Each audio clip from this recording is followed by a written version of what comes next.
हाय! आज अंकिता समोर मी आले ठाण्यामध्ये आणि समोर दिसतोय तुम्हाला इलेक्ट्रिक कुकर. काय बोलतात काय माहिती इलेक्ट्रिक कुकरसारखं दिसतंय. तर आमच्या इकडे काय स्ट्रीट फूडला असं चायनीजचं असं आयटम नाही भेटत, सूप वगैरे भेटत नाही.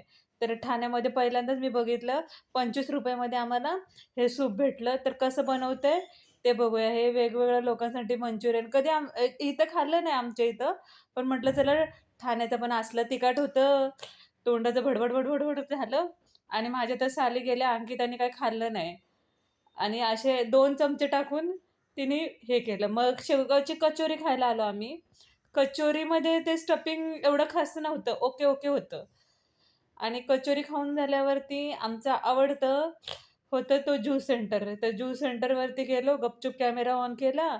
दादांनी फ्रेश फ्रुट्स काढले आणि सगळे त्यांना ज्युसरमध्ये टाकायला लागले आणि शांततेत गपचूपमध्ये आमचा चाललेला आहे व्हिडिओ काढायचा आणि समोरच्या बोर्डवरती सगळे कुठला ज्यूस कितीला दिले ते प्राईस दिलेली आहे आणि राइट साइडला समोर पण एक बोर्ड दिलेला आहे.